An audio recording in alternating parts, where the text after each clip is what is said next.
하나님 말씀 다 같이 봉독합니다. 사도행전 12장 1절부터 9절입니다. 사도행전 12장 1절부터 9절 말씀 우리 한 절씩 교독하고 마지막 9절은 다 같이 읽겠습니다.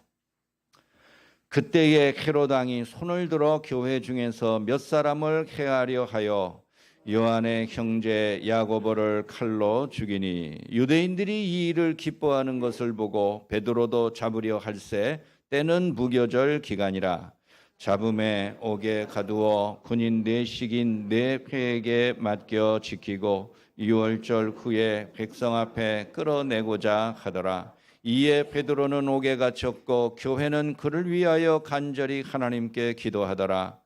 헤롯이 잡아내려고 하는 그 전날 밤에 베드로가 두 군인 틈에서 두 쇠사슬에 매여 누워 자는데 파수꾼들이 문 밖에서 옥을 지키더니 호련히 주의 사자가 나타나매 옥중에 광채가 빛나며 또 베드로의 옆구리를 쳐 깨워 이르되 급히 일어나라 하니 쇠사슬이 그 손에서 벗어지더라. 천사가 이르되 띠를 띠고 신을 신으라 하거늘 베드로가 그대로 하니 천사가 또 이르되 겉옷을 입고 따라오라 한데 베드로가 나와서 따라갈새 천사가 하는 것이 생시인 줄을 알지 못하고 환상을 보는가 하니라. 아멘. 루체 찬양대 나오셔서 특별 찬양 드리겠습니다.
우리 옛말에 산이 높으면 골도 깊다, 그런 말이 있지요. 산이 높으면 높을수록 올라가만 가는 게 아니라 내려올 때 평지보다도 더 밑에 있는 골짜기도 깊어진다, 뭐 그런 얘기입니다. 제가 결혼 전에 지리산에 친구들하고 갔다가 아주 힘들었어요. 나는 그 설악산이나 뭐 이런 산인 정도 될 줄 알았는데, 지리산은 설악산이나 한라산에 비하면은 높이는 낮지만 그 봉우리가 수십 개가 있어서 정상인 천왕봉에 가려면은 그 수십 개의 봉우리를 올라갔다 내려갔다 올라갔다 내려갔다 이거를 해야 돼요. 그런 것에 사전 지식이 없이 젊은 거 하나 믿고 친구들하고 텐트, 그다음에 뭐 쌀, 부식, 취사도구 이런 거 다 짊어지고 갔다가 아주 정말 죽는 줄 알았어요. 그 다음에는 그 근처에도 가보지를 못했지만, 지리산의 힘든 험한 이유는 그 산 자체가 하나의 봉우리로 으뚝 솟아 있는 것이 아닙니다. 올라갔다 내려갔다 올라갔다 내려갔다 이런 것들을 수십 번 반복해요. 우리 힘든 등산을 해본 사람들은 알겠지만 약간의 내리막길이 있을 때 굉장히 반갑습니다. 힘이 덜 들고, 그리고 다 끝난 것 같은 기분이 들어요. 그러나 지리산에 가서는 절대 방심하면 안 됩니다. 내려가는 게 반갑지가 않아요. 왜? 내려간 만큼 또 올라와야 된다는 뜻이에요. 이제 이런 것들이 수십 번 반복되면서 언젠가 정상에 도달하게 되겠지요. 우리의 인생이 그렇게 올라갔다 내려갔다 반복하는 것 같아요. 신앙생활도 크게 다르지 않습니다. 높이 올라가면 올라갈수록 좋은 면도 있지만 그만큼 더 밑으로 내려와야 된다라는 생각을 하면은 좀 마음에 불안감이 없지 않아 있습니다. 사도행전은 확실히 성령을 통한 복음 정도의 역사가 얼마나 놀랍고 크고 귀한 것인지를 갈수록 깨닫습니다. 복음의 불모지라고 할 수 있는 이방 지역에 하나님의 교회들이 하나둘 세워가는 모습을 보면은 사람의 예상과 사람들의 기본적인 상식에 반하는, 아니 그런 것들을 초월하는 성령의 능력을 발견하고 깜짝깜짝 놀랄 때가 많습니다.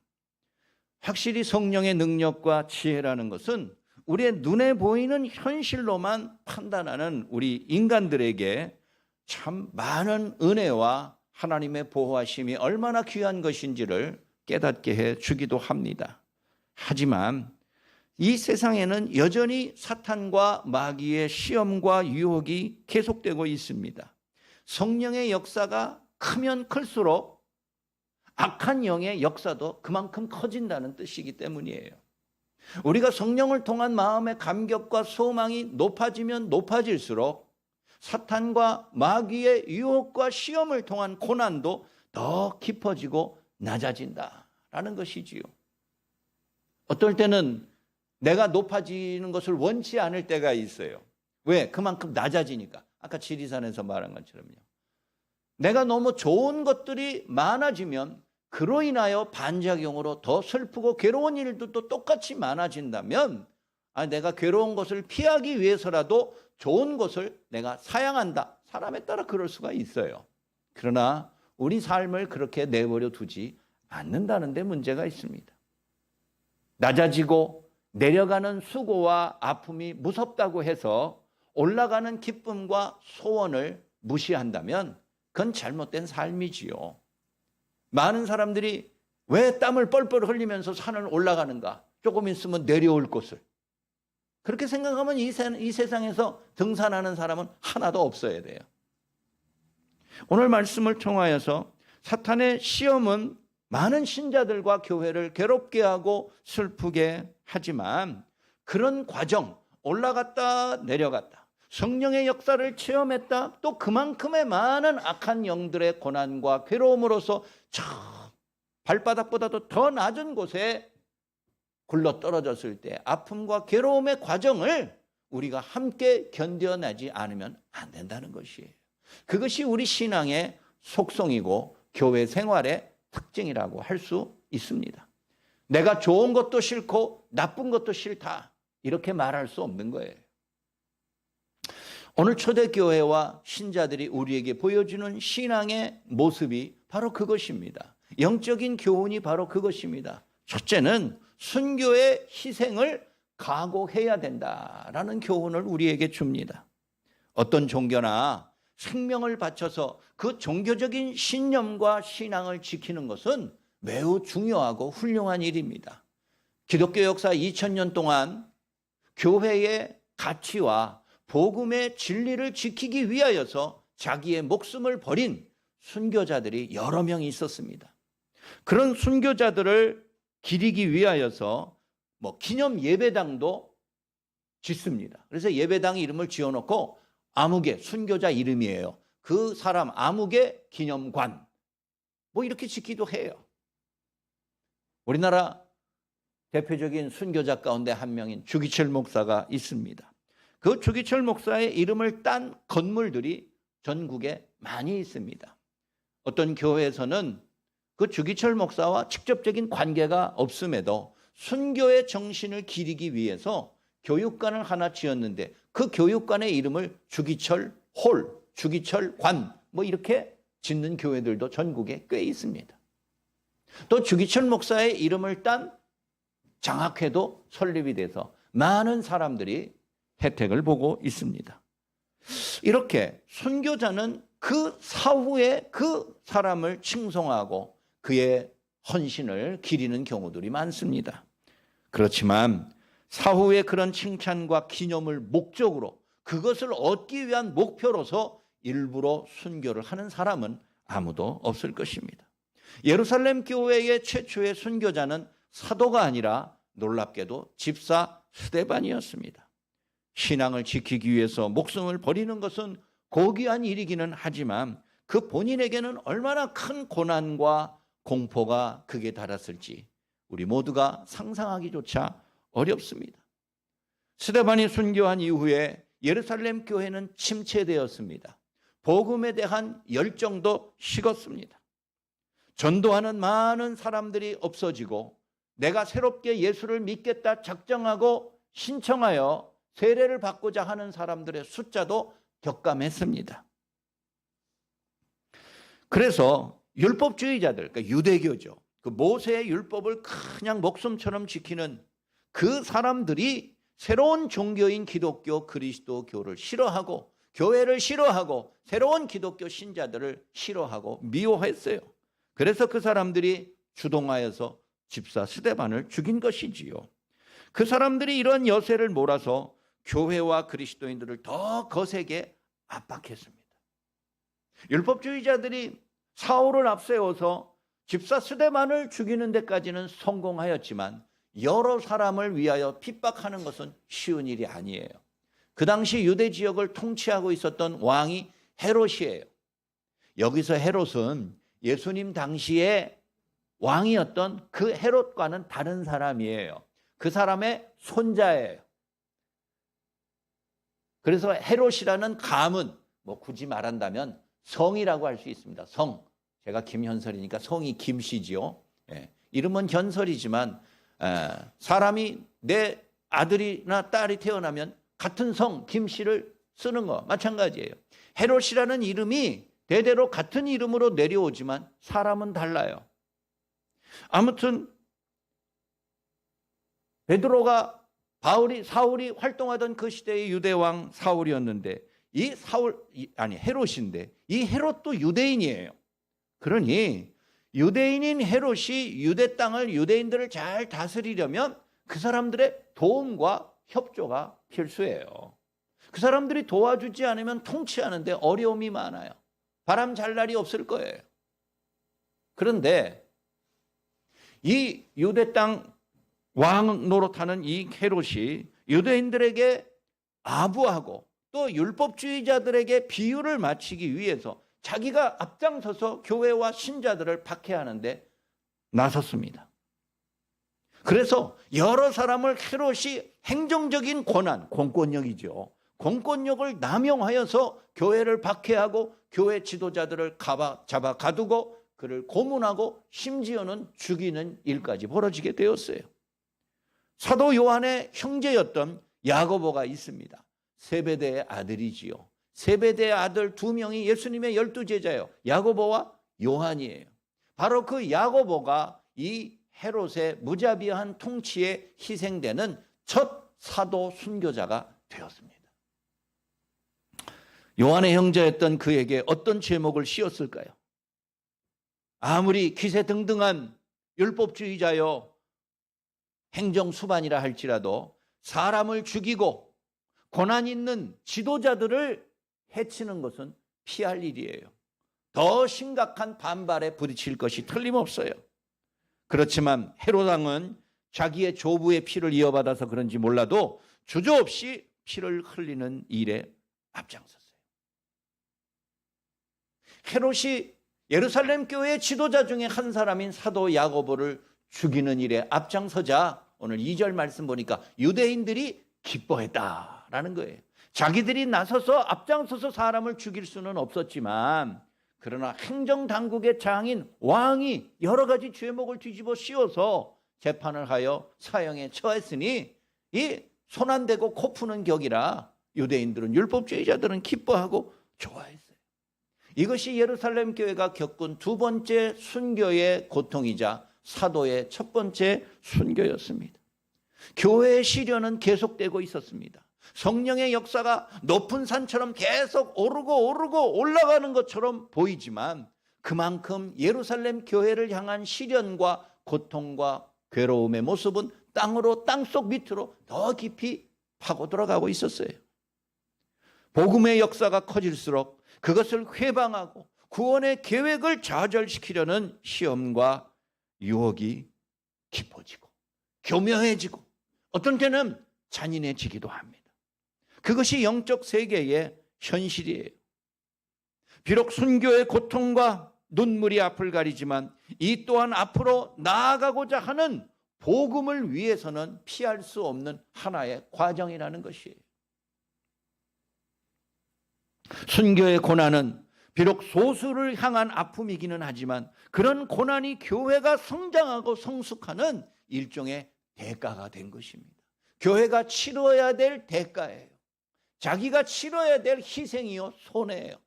순교의 아픔과 고통이 그런 것이에요. 예수님보다 150년 정도 늦게 태어난 예루살렘 교회, 기독교의 큰 교부 가운데 위대한 교부 가운데 하나의 터툴리안이라는 사람이 있습니다. 이 사람이 교회의 순교와 고난과 박해에 대해서 이런 유명한 말을 남겼습니다. 교회라는 나무는 순교의 피를 먹고 자란다. 좀 섬뜩하지요? 모든 화초가 물을 줘야지 자랍니다. 물을 주지 아니하면 끊임없이 규칙적으로 주지 아니하면 그 화초가 금방 말라 죽어요. 어떤 나무도 다 죽어버려요.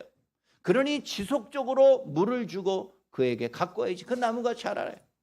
교회라는 나무가 순교의 피, 순교가 사람이 죽는 거잖아요. 그냥 단순히 고난을 받는 게 아니에요. 그냥 불이익을 받는 그 정도가 아니라 내가 피를 흘려야만이, 내가 죽어야만이, 최악의 고통과 희생을 감수하고 대가로 치루어야만이 교회라는 나무가 자란다는 거예요. 초대교회 당시에 많은 사람들이 고통과 괴로움에 직면했습니다. 우리가 잘 아는 대로 로마 황제 네로는 로마의 불을 자기가 질러놓고 기독교인들이 불을 질렀다 소문을 퍼뜨려서 모든 기독교인들을 재판도 없이 그냥 아무나 현장에서 죽여도 무방한 순교의 고통을 준 적이 있습니다. 그만큼 기독교 초기에 많은 어려움과 순교의 피를 흘렸어요. 그것이 오늘날 2000년이 지난 우리들이 사실은 열매를 맛보고 있는 것이지요. 교회라는 나무는 순교의 피를 먹고 자란다.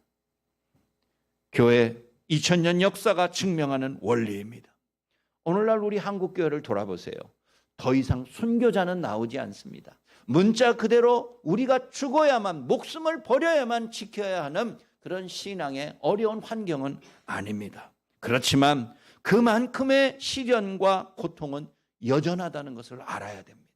우리가 상상할 수 없는 방법으로 사탄은 유혹하고 우리를 시험하며 교회가 더 자라지 못하도록 헌신과 희생과 믿음의 고백에 물을 주지 못하게 지금도 막고 있어요. 우리 모두가 함께 협력하며 하나님의 교회가 이 세상의 모든 사람들을 다 뒤덮고도 남을 만한 역사가 이루어지지 못하도록 오늘도 사탄이 우리를 순교와 방불한 고난과 괴로움과 고통을 준다는 것을 깨닫고 우리에게 주어진 삶, 우리의 모든 교회가 주는 참된 하나님의 은혜를 소중하게 여기기 위해서라도 우리 자신을 최고의 헌신과 최고의 믿음으로서 하나님의 거룩한 교회, 나의 개인적인 신앙을 지켜나가는 여러분들의 삶이 되시기를 간절히 소원합니다. 두 번째는 박해의 고난이 피할 수 없다는 것을 우리에게 알려줍니다. 야고보 사도의 죽음은 예루살렘 교회에 큰 충격을 주었습니다. 설상가상으로 예루살렘 교회의 정신적인 영적인 지주라고 할 수 있는 베드로마저 구속되었습니다. 이것은 베드로가 구속되었다라는 것은 모든 신자들도 언제든지 구속되고 고난과 박해를 받을 수 있다라는 하나의 사인이었어요.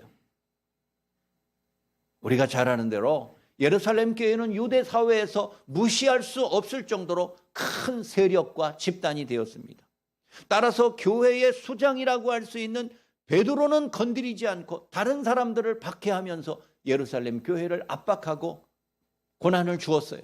그런데 가장 정점에 있는 베드로를 죽이기 위하여서 감옥에 가두었다라는 것은 예루살렘 교회의 신자들은 누구도 어느 누구도 안심할 수 없다라는 것을 보여주는 상징적인 사건이 되었던 것이에요. 베드로를 당장 처형하기를 헤롯 왕과 율법주의자들은 원했지만 하필이면 베드로를 체포한 그날이 바로 유월절 전날이에요. 유월절은 이스라엘 유대인들에게 있어서 최대의 명절입니다. 그 유월절의 구원의 감격과 출애굽의 역사를 기념하기 위해서 모든 인간적인 일들, 부정한 일들, 사람들이 피해야 될 괴로운 일들은 다 뒤로 미루어 놓는 것이 유대인들의 특징이고 오랜 관례요 습관이었어요. 그러니 베드로를 잡아다가 그 다음날 아침 유월절 아침에 처형하고 사형시킨다는 건 상상할 수 없는 거예요.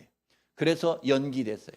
체포하고 감옥에 가두어서 유월절이 지난 후에 사도 야고보처럼 저도 죽이리라. 그것이 헤롯 왕과 율법주의자들의 계획이었습니다.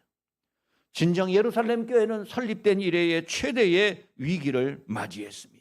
이미 많은 신자들이 배교하였어요. 기독교 신앙을 버리고 내가 예수 믿은 것은 잘못이고 실수였다. 내가 다시는 예수를 믿지 않겠다. 약속을 하며 기독교를 떠난 사람들이 많아요.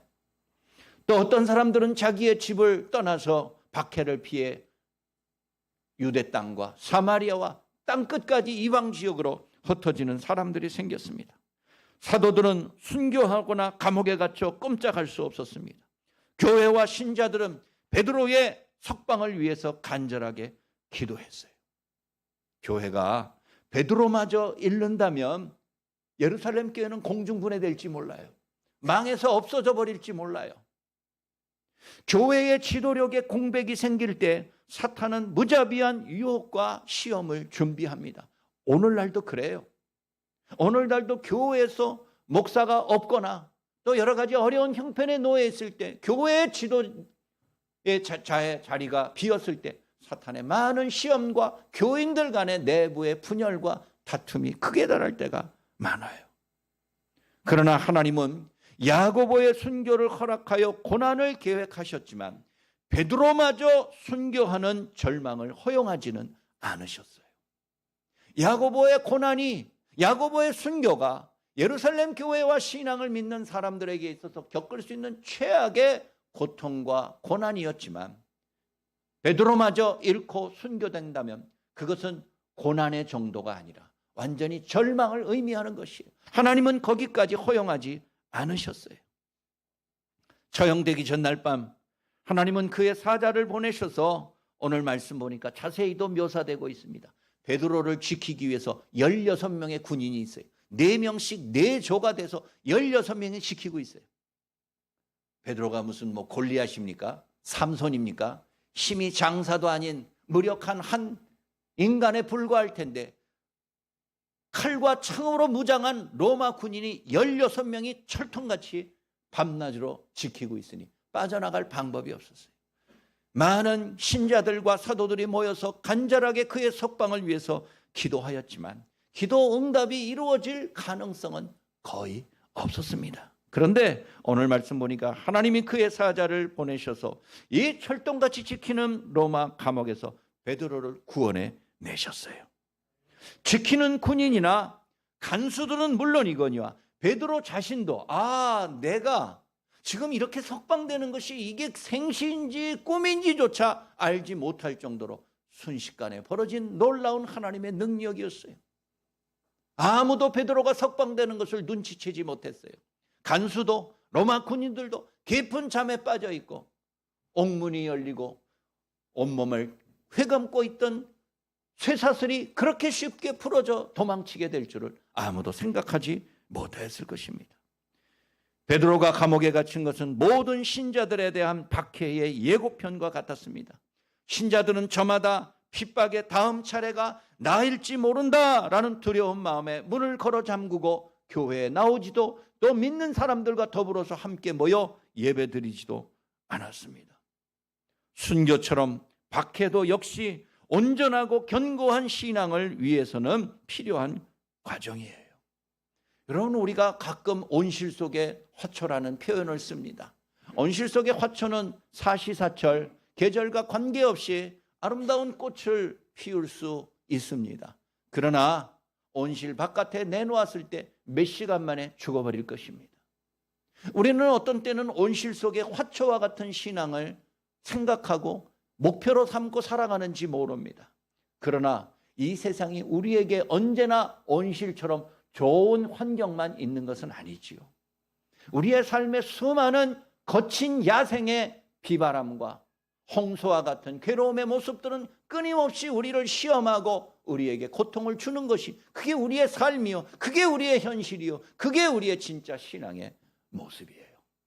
아름다운 꽃을 피웠지만 환난과 괴로움 한 번으로 시들어버리고 얼어 죽는 그러한 신앙이 되기보다는 남들에게 주목받지 못한다 할지라도 거친 야생에서 끝까지 생명력을 유지하며 믿음 안에서 살아가는 그러한 거친 단련된 연단된 신앙인이 되기 위하여서 우리에게 주어진 박해의 고난도 기꺼이 감당하는 믿음의 역사가 있기를 간절히 소원합니다. 고린도전서 10장 13절에서 바울이 말하기를 사람이 감당할 시험 밖에는 너희에게 하나님이 시험을 주지 않으신다라고 말했어요. 내가 왜 이런 박해와 고난을 당해야 됩니까? 내가 왜 저 사람보다 더 큰 괴로움과 손해를 봐야 됩니까? 우리 하나님 앞에 호소하고 하나님에게 따지고 분노할 때 있습니다. 그러나 감당하지 못할 시험을 하나님이 허용한 적은 없으세요. 언제든지 그것을 이길 수 있도록 도우시고 우리가 스스로 이기지 못할 때 그것을 피해 나갈 수 있는 길과 방법도 하나님이 항상 예비해 놓으셨다는 것을 믿으시고 내게 주어지는 박해와 같은 많은 신앙의 고난과 연단의 과정을 끝까지 견디어 승리하시는 여러분들의 삶이 되시기를 간절히 소원합니다. 마지막 셋째, 이 사건이 보여준 신앙의 가장 중요한 원칙은 기도의 확신을 갖고 살아야 된다는 거예요. 베드로가 극적으로 구출되었을 때 많은 사람들이 놀랐을 것입니다. 그가 가장 먼저 달려간 곳이 어디냐? 오늘 말씀에 우리가 다 읽지는 않았지만 그 이후의 말씀 보면은 마가 요한의 집으로 달려갔어요. 여러분, 예루살렘 교회가 하루에도 몇천 명씩 세례받고 오니까 교회가 큰 대형 건물을 지어놓고 대형 교회가 된 거로 생각하죠. 예루살렘 교회는 건물이 없었어요. 교회로 모이는 것이 아닙니다. 그냥 가정에서, 지역에서 조금 큰 부유한 사람들의 집에서 다 흩어져서 구역 예배처럼 다 이렇게 모인 거예요. 그 중에서 가장 중요한 장소가 마가 요한의 집이에요. 마가 요한의 집이 어디입니까? 오순절 성령이 강림하였을 때 모였던 바로 그 장소예요. 그러니 예루살렘 교회의 가장 소중한 장소요, 영적인 요람이라고 할 수가 있어요. 거기가 마가 요한의 집이에요. 마가 요한의 집으로 달려갔어요. 베드로가 석방돼서 어디로 가야 할지 모르지만 그러나 가장 먼저 달려간 것이 마가 요한의 집인 것은 너무나 당연하고 자연스러운 거예요. 갔더니 거기에 정말 많은 사람들이 모여서 자기 자신의 석방을 위해서 기도하고 있었어요. 여러분, 기도라는 것은 신앙생활의 핵심적인 활동이에요. 많은 신자들이 설교는 못해도 기도할 수는 있습니다. 기도야말로 우리의 신앙을 움직이는 결정적인 동력이요 힘의 원천이에요.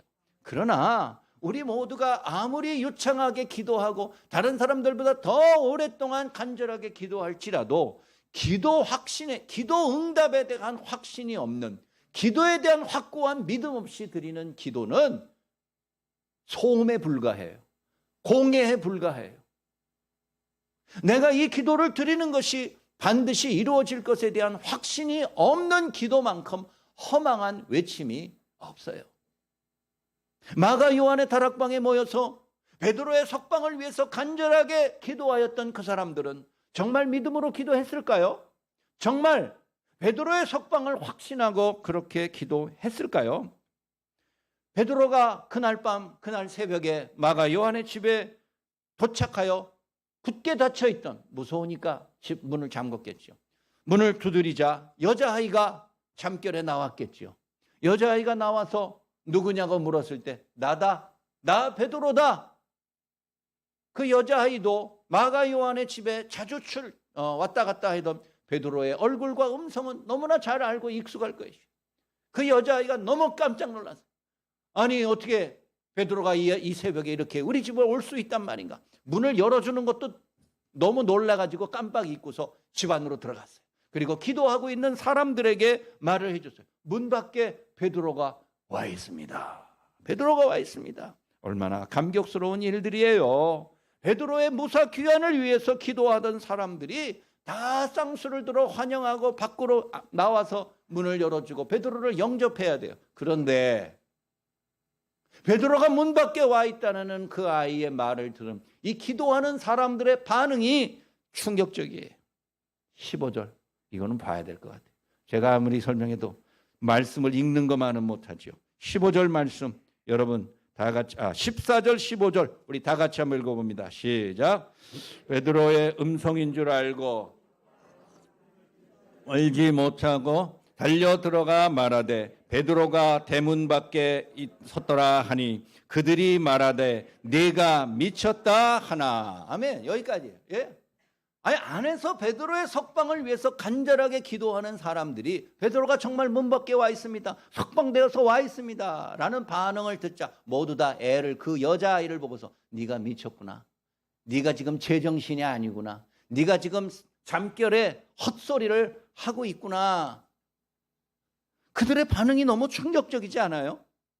나는 그 중에 한 사람이라도 뛰쳐나가서 문을 열어 확인할 줄 알았는데 많은 사람들이 거기 있던 사람들이 여자아이를 타박하고 그 아이를 비난하고 꾸짖기만 알지 자기들이 기도한 것이 정말 이 아침에 이 새벽에 응답될 줄을 아무도 예상하지도 믿지도 못하고 있는 거예요. 영국 스코틀랜드 지역에 오래전에 작은 시골 마을이 있었어요. 전형적인 농촌이어서 주변에 뭐 그렇게 놀만한 시설이나 그런 환경이 전혀 되지를 못해요. 그 따분한 농촌이에요. 그런데 그 농촌 지역에서 조금 떨어진 우리식으로 말하면 읍내에 클럽이 들어왔어요. 여러분 클럽 나도 안 가봤지만 젊은 애들이 모여서 음악 크게 틀어놓고 춤추는 데 말이에요. 술 마시고 춤추고 거기에서 조금 더 나가면 쓸데없는 짓까지 하는 그런 클럽이 들어왔어요. 그러자 그 마을 주변 여러 개의 마을이 있겠죠. 읍내를 중심으로 여러 마을에 살던 그 청소년들이 다들 쌍수를 들어 환영한 거예요. 자기 집에서 학교만 갔다 오면 할 일이 없고 뭐 어디 가서 놀 데도 없고 너무 괴롭고 인생 따분하게 여기어서 뛰쳐나갈 생각만 하고 있는데 읍내에 가면은 클럽이 생겨가지고 이 청소년들이 그냥 밤마다 거기 모이는 거예요. 밤마다. 그러니까 부모들이 하루 이틀 자녀들을 통제를 하지 그 매일같이 통제를 할 수가 없는 거예요. 아이들이 어떻게 하든지 기어나가 가지고 거기 가가지고 클럽에 가서 좋은 생활을 하고 즐겁게 지냈어요. 그런데 그럴수록 그런 곳에서 많은 위기와 위험에 노출되지 않습니까? 범죄와 관련된 일들이 다 노출되는 거예요. 그래서 마을에 부모들이 교회에 모여서 의논하였어요. 어떻게 하면 좋겠는가? 이 도무지 이제 부모들이 아이들을 통제할 수가 없기 때문에 어떻게 하든지 이 일을 해결해야 될 텐데, 아이들이 학교 가는 것도 등한히 여기고 자기를 도와서 농사일을 해줘야지 겨우 먹고 사는데, 이런 어려운 일들이 있으니까 거기서 목사님을 비롯하여 교회에 모인 마을 사람들이 모여서 이렇게 결정했어요. 우리 기도합시다. 기도 외에는 우리가 어떻게 행할 수 있는 방법이 없습니다. 하루빨리 저 쓸데없는 장소가 망해서 문 닫게 되도록 모여서, 우리도 애들처럼 애들이 나간 시간에 우리는 모여서 저들을 위해서, 그리고 저 장소가 빨리 없어지고 문 닫도록 기도하자. 그래서 모여서 기도하였어요. 그러던 어느 날 정말 비가 억수같이 내리는 날, 번개가 그 클럽이 있는 그 장소에 내리쳐서 화재가 발생을 했어요. 불이 붙어가지고 그 안이 새까맣게 다 탔어요. 다행히 인명피해는 없었지만 오랫동안 영업을 할 수 없는 지경에 처했어요. 그러자 그 클럽 주인이 교회 목사와 신자들을 대상으로 소송을 걸었어요. 저 사람들이 기도하는 바람에 그 기도 응답의 결과로서 우리가 이렇게 벼락을 맞아가지고 화재를 발생한 엄청난 재산상의 손실을 봤으니 배상해야 된다. 소송을 걸었어요. 교회 목사와 신자들과 부모들이 다 참여한 재판의 앞에 나와서 클럽 사장은 기도 응답의 역사로서 내가 망했으니 책임을 져야 한다라고 주장하자, 많은 부모들과 교인들은 기도 응답이 아니라고 주장을 하는 거예요. 기도한다고 바로 응답되는 게 아니라고, 우리 기도 응답의 역사로서 저렇게 망하고 불이 난 게 아니라고 극구 부인하는 거예요. 판사가 헷갈리기 시작했어요. 예수 믿는 사람들은 그렇게 되도록 기도해놓고 이제 와가서는 아니라고, 기도 응답이 절대 아니라고, 그럴 리가 없다고 주장하고 있고, 예수 안 믿는 클럽의 사장은 기도 응답의 역사가 틀림없다고 주장하고 있는 우스꽝스러운 일들이 벌어지기도 했어요. 사랑하는 여러분, 영적 유혹과 시험은 극복 못할 만큼의 시련은 아닙니다. 그것을 주도하는 사탄과 귀신조차 하나님의 뜻과 계획을 벗어날 수는 없는 노릇이에요. 우리 모두가 아무리 인간적인 상식과 경험과 지식을 가지고서 불가능한 듯한 기도의 모습일지라도 하나님 앞에서는 모든 것이 예스가 된다는 것을 여러분들을 깨달으시고, 그것이 주님의 본성과 하나님의 뜻에 합당한 기도와 간구일 때는 우리의 상식을 초월한 하나님의 놀라운 기도 응답에 대한 확신을 갖고서 간구하는 여러분들의 삶이 되어야 될 줄로 믿습니다. 믿음 없는 어떤 기도나 열정도 헛것이고 위선에 불과해요. 베드로를 위하여서 마가 요한의 집에 모여서 기도하는 그 수많은 사람들은 도대체 뭘 기대했을까요? 내가 원하는 때에, 내가 원하는 방식으로 베드로가 석방되기를 원하였을까요? 그들은 밤새 기도하였지만 하나님의 응답 앞에 그 자신도 기대하지 못하고 하나님 앞에 희망을 갖고서 간구하지 못했다는 것을 드러내는 엄청난 일들이 벌어지고야 말았습니다. 사랑하는 여러분, 순교와 박해로 이어지는 고난의 연속일지라도 기도를 통해서 하나님의 긍휼과 자비를 구할 때 반드시 응답될 것을 믿어 의심하지 말기를 바랍니다. 기도는 환난을 이기고, 기도는 순교와 같은 죽음을 넘어서는 능력이 있음을 깨닫고, 내 상식과 내 지식으로는 감히 예상할 수 없지만 하나님의 생각에는 모든 것이 가능하다는 것을 오늘도 확신하며 끝까지 인내하면서 주의 뜻에 합당한 것을 구하는 기도의 삶이 되시기를 주의 이름으로 소원합니다. 말씀을 마칩니다. 많은 사람들이 세례를 받고 그리스도인이 됐다고 해서 교회의 미래가 저절로 밝아지는 것은 아닙니다. 사탄이 살아있는 한 교묘한 시험과 유혹은 계속될 것입니다. 때로는 박해를 통해서 우리를 압박하고 때로는 순교라는 극단적인 고통과 공포를 통하여서 우리를 시험하고 유혹할 때가 있을 것입니다. 모름지기 정상적인 교회라면 이러한 고난과 박해와 괴로움과 두려움을 피할 수 없어요. 나는 우리 교회는 아무런 근심과 시험도 없는 항상 좋은 긍정적인 일만 나타났다, 그렇게 자랑하는 교회에 있습니까? 교회가 아닐 가능성이 높아요. 요즘 주변에 보면 이상한 교회들이 많다고 여러분 다 신문 방송에서 보셨죠? 정말 정상적인 교회인 것처럼 행세하지만 한꺼풀 벗겨놓으면 상상할 수 없는 추악한 곳들도 얼마든지 많이 있어요. 아는 사람도 있지만 모르고 그렇게 믿는 사람들도 있을 거예요. 나 자신이 신앙생활하면서 하나님은 언제나 나와 함께 하셔서 내가 근심 걱정 없이 여기까지 오게 하였다, 내가 진짜 신앙인인지 한번 의심해 보셔야 될 거예요. 정상적인 신자와 정상적인 교회라면은 순교와 방불한 고통과 박해의 괴로움은 피할 수 없는 것이에요. 그러나 이런 모든 것들을 능히 극복하고도 남음이 있는 참된 능력을 하나님이 모든 신자와 교회들에게 주었으니 그것이 바로 기도인 것이에요.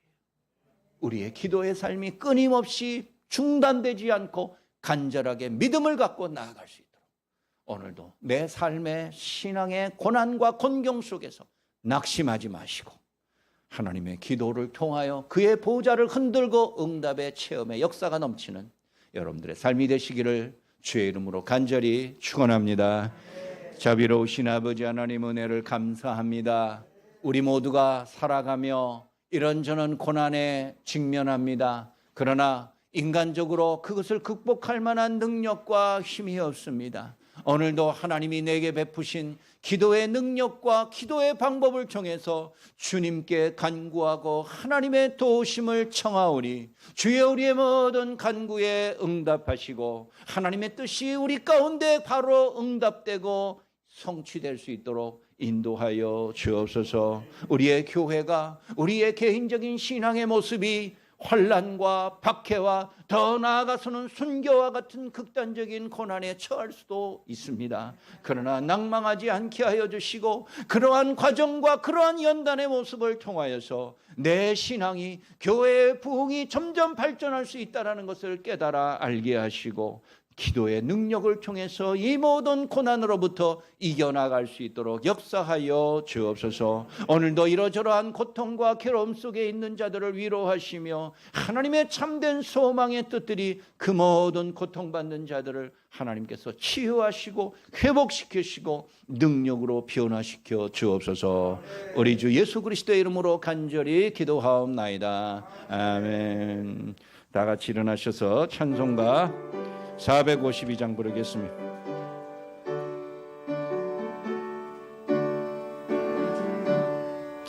내 모든 소원 기도의 제목 예수님 닮기 원함이라. 예수님 형상 나 입기 위해 세상의 보왕 아끼잔대. 예수님 닮게 내가 원하네. 날 구원하신 예수님을 내 마음속에 지금 고도상 주님의 영상 인치소서. 무한한 사랑 풍성한 긍휼 슬픈 자 위로하시는 주. 길 잃은 죄인 부르는 예수 그 영상 담게 가옵소서. 예수님 담게 내가 원하네. 날 구원하신 예수님을 내 마음속에 지금 고도상 주님의 형상 인치소서. 겸손한 예수 거룩한 주님 원수의 멸시 참으시사 우리를 위해 고난을 받은 그 주를 닮게 하옵소서. 예수님 닮기 내가 원하네. 날 구원하신 예수님을 내 마음속에 지금 고도상 주님의 형상 인치소서. 모든 믿는 자들에게 유일한 구원의 길 되신 예수 그리스도의 크신 은혜와 창조주 하나님의 영원할 수 없는 사랑과 성령님의 위로 교통 충만케 하심이 박해와 고난뿐 아니라 순교와 같은 최악의 고난 속에서도 굴복하지 아니하고 기도의 능력으로 믿음에 대한 고백을 통해서 승리하기로 극복하기로 작정하는 머리 숙인 모든 주의 자녀들 위에 이제부터 영원까지 항상 함께 하실지어다. 아멘.